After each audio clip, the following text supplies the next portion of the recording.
Okay, this is application number 3 of dimensions to derive the relation between different physical quantities. So with the help of dimensions, we can also derive the relation between the different physical quantities. चलो study करते हैं इसको. Again ये भी जो हमको application study कर दे वो भी विद हेल्प ऑफ एग्जाम्पल ही स्टडी करना है. तो will discuss some examples. Example number 1. Example का स्टेटमेंट देखो. Using dimensional analysis derive the formula for kinetic energy of a body having mass m and velocity v. तो question says with the help of dimensions, dimension का use करके kinetic energy का formula derive करो. Using dimension derive the formula for kinetic energy. अभी आप में से कुछ बच्चों को काइनेटिक एनर्जी का फॉर्मूला मालूम होगा, ये तो अपने स्कूल में पढ़ा होगा. काइनेटिक एनर्जी का फॉर्मूला क्या है? Half m v square. Energy equals to half m v square, where m is mass and v is velocity. इसी फॉर्मूला को फाइंड करना है या डिराइव करना है यूजिंग डायमेंशन. तो let us understand the method. सबसे पहले काइनेटिक एनर्जी का फॉर्मूला डिराइव करना है और हमको बोला गया है kinetic energy depends upon mass and velocity. का मतलब इसके फॉर्मूला में सिर्फ मास और वेलोसिटी होगा, बट मास और वेलोसिटी के पावर्स क्या होंगे उस फॉर्मूला में ये हमको पता नहीं है. तो अभी हमारा जॉब क्या होगा? What do we suppose to do? We have to find out the powers of mass and velocity using dimension. हमको क्या करना है? मास और वेलोसिटी के पावर्स फाइंड करने हैं विद हेल्प ऑफ डायमेंशंस. तो let us assume that kinetic energy proportional to m power a and some v power b. ये मैंने एज्यूम कर दिया कि m का पावर a होगा काइनेटिक एनर्जी के फॉर्मूला में और v का पावर b होगा. ये हमारा अजम्पशन है. अभी इन पावर्स को फाइंड करना है with help of dimensions. If you could find out this a and b then our formula is done. Next step में kinetic energy equals to k m power a v power b. I have replace proportional sign by equal to sign by taking one constant and let us call this as equation number 1. And what is k here? k होगा एक dimensionless constant. का मतलब यहाँ पे जो constant of proportionality होगा वो एक डायमेंशनलेस कांस्टेंट होगा. का मतलब उसका डायमेंशन नहीं होगा. जैसे काइनेटिक एनर्जी में ये जो k होगा इसका वैल्यू होगा 1/2, बट डायमेंशन से हमको k का वैल्यू पता नहीं चलेगा. This is one of the drawback of dimension. Dimension will never give you the value of constant involve in the formula. Dimension आपको फॉर्मूला में जो कोई कांस्टेंट है उसका वैल्यू कभी भी फाइंड करके नहीं देगा. तो यहाँ पे k होगा एक्चुअल में 1/2, बट ये हमको डायमेंशन से कभी पता नहीं चलेगा. तो will keep the formula in terms of k only. Next step is taking dimensions on both the side. Now take dimensions on both the side. सबके डायमेंशन यहाँ पे सब्स्टिट्यूट कर दो. तो this is dimension of kinetic energy, dimension of mass power a and dimension of v power b. मैंने k को यहाँ पे कंसिडर नहीं किया है बिकॉज k जो है वो डायमेंशन लेस है, तो ये तो यहाँ से चला गया. Now dimension of energy is m1 l2 t-2. Dimension of mass is m, but यहाँ पे पावर a है इसके लिए m power a. And dimension of velocity क्या है बच्चों? l1 t-1 है. तो ये हो जाएगा l1 t-1 पावर b. अगर मैंने इसको रेस किया तो ये कितना होगा? lb हो जाएगा और ये हो जाएगा t-b. And then multiply in these two terms we get ma lb t-b.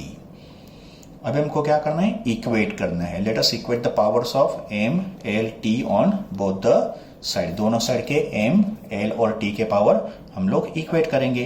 तो अगर मैंने इन पावर्स को इक्वेट किया तो यहाँ पे m का पावर 1 है, यहाँ पे a है, तो ये a इक्वल्स टू 1 हो गया. तो we got a equals to 1.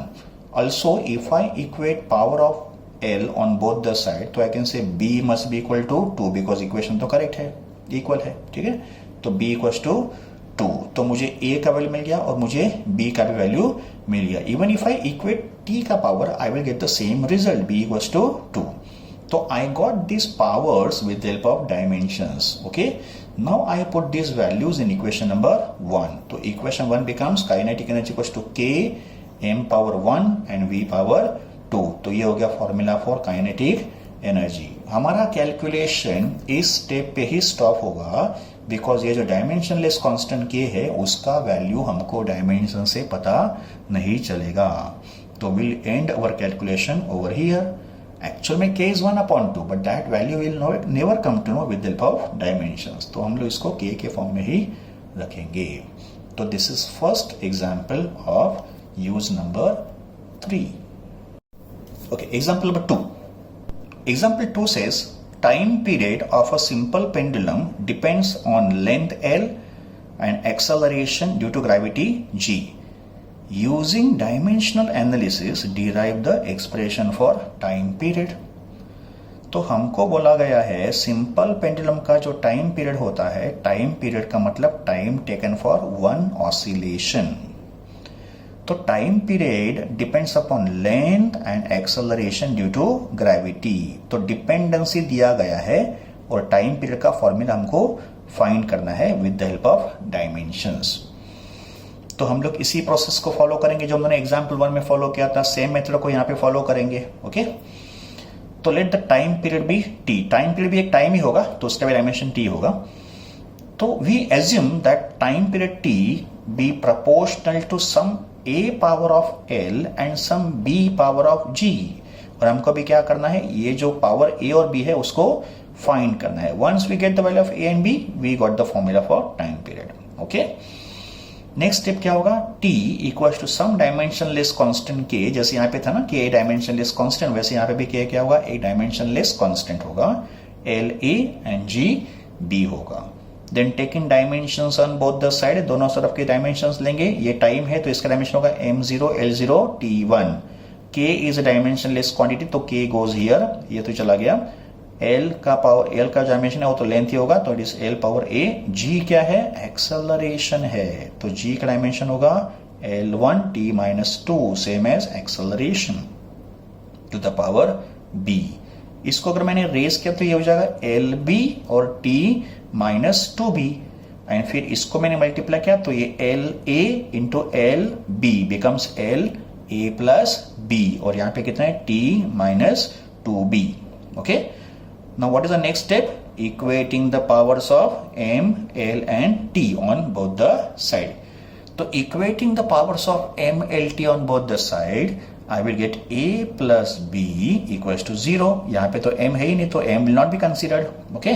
तो a plus b must be equal to 0 and minus 2b must be equal to 1। तो we get a plus b equal to 0 and minus 2b equals to 1। अगर minus 2b 1 है तो b कितना हो गया, minus half। और इस b को अगर मैंने यहाँ पे सब्स्टिट्यूट कर दिया तो मुझे a कितना मिला, plus half। तो I got a and b के values. So what will I do now? I will put a and b के values in equation number 1. So our equation 1 becomes t is equal to k l raised to 1 by 2 because a कितना है 1 by 2 and g raised to minus 1 by 2 because we got b as minus 1 by 2. Therefore t equals to k l half upon g half। मैंने इसको denominator में transfer किया to make the power positive and raise to half का मतलब square root. तो this is root L upon root G that becomes root of L by G. तो ये होगा equation of time period of simple pendulum. तो with the help of dimensions we have derived the formula for time period of simple pendulum. This constant k in this formula has a value 2 pi। ये जो k होता है उसका formula, उसका value कितना होता है 2 pi. But as I told you ये जो कांस्टेंट होगा उसका वैल्यू हमको डायमेंशन से पता नहीं चलेगा। Okay, so will keep the formula as it is. तो अपना फॉर्मूला यहाँ पे एंड हो जाएगा। Let us discuss one more interesting example. It's a type of MCQ. ये मल्टीपल चॉइस क्वेश्चन है, ऐसे टाइप के क्वेश्चंस एंट्रेंस एग्जाम में आते हैं और ये एनसीईआरटी का एग्जांपल है। It's from NCERT exemplar. Okay, now example says if momentum p, area a and time t are taken to be fundamental quantities, then what will be the dimension of energy? अगर हम ने momentum, area और time को fundamental quantity assume किया, momentum and area is not fundamental, समझ लो बच्चों, ये फंडामेंटल क्वांटिटी नहीं है, बट क्वेश्चन सेज एज्यूम करो, let us assume that momentum, area are also fundamental quantity. तो फिर एनर्जी का डायमेंशन क्या होगा? अभी हमको मालूम है एनर्जी का डायमेंशन होता है m1 L2 T-2, but energy का डायमेंशन m1 L2 T-2 तभी होगा जब भी मास, लेंथ और टाइम होंगे फंडामेंटल, बट यहां पे तो मास और लेंथ तो फंडामेंटल दिया ही नहीं है। इसका मतलब यहां पे हमको एनर्जी का डायमेंशन मोमेंटम, एरिया और टाइम के फॉर्म में एक्सप्रेस करना है। Try to understand this, okay. तो फर्स्ट ऑफ ऑल हम लोग क्या करेंगे, एज्यूम करेंगे कि एनर्जी का डायमेंशन है P power A power B और T पावर C, बिकॉज हमको ये तीन वैल्यूज दिए हैं फंडामेंटल। तो हमारा जो एनर्जी का डायमेंशन होगा ये इन तीन फॉर्म में लिखा जाएगा। तो मैंने एज्यूम कर दिया कि एनर्जी का डायमेंशन P पावर A है, A पावर B है और T पावर C है। अभी हमको क्या करना है, ये जो पावर है ना A B C, इनको फाइंड करना है with the help of dimension. का मतलब इसी मेथड को हम लोग फॉलो करेंगे जो हमने एग्जाम्पल 1 और एग्जाम्पल 2 में अप्लाई किया था, ठीक है। तो नेक्स्ट स्टेप क्या होगा, substitute the values of dimensions. Energy का डायमेंशन क्या होता है, अभी यहाँ पे हमको नॉर्मल डायमेंशन सब्स्टिट्यूट करना है बच्चों, ओके। तो एनर्जी का नॉर्मल डायमेंशन क्या है, m1 L2 T-2। मोमेंटम, ये P क्या है, momentum, and what is momentum, momentum is mass into velocity, ये मोमेंटम का फॉर्मूला है। तो मास का डायमेंशन m1 और वेलोसिटी का L1 T-1, देयरफॉर मोमेंटम का डायमेंशन हो गया m1 L1 T-1। Power A, area का L2 पावर B और T तो टाइम है, पावर C। फिर इन पावर को रेस किया और तीनों को मल्टीप्लाई भी कर दिया, ओके।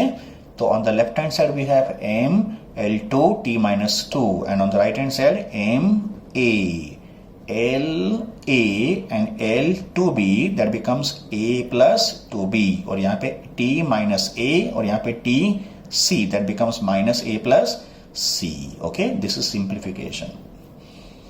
Now next step क्या होगा, equating the powers on both the side.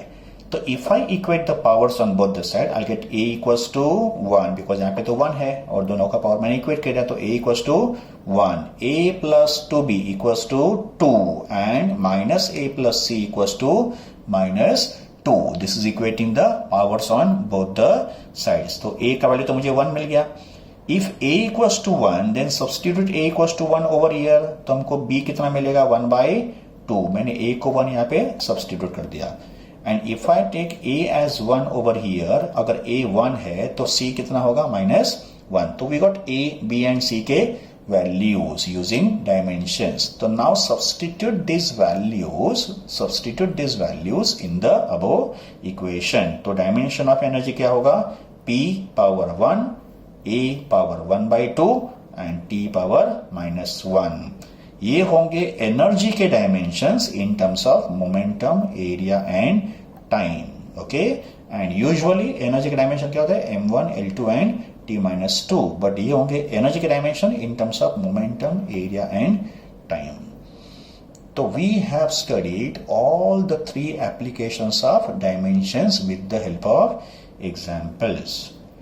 तो आपको एक रिक्वेस्ट है बच्चों कि आप ये 3 डायमेंशंस वापस रिवाइंड करके एक बार गो थ्रू करो, और उसके बाद आपको जो PDF नोट्स मैंने प्रोवाइड किए हैं उस PDF नोट्स में से भी आपको ये डायमेंशन का टॉपिक गो थ्रू करना है, ओके। Thank you.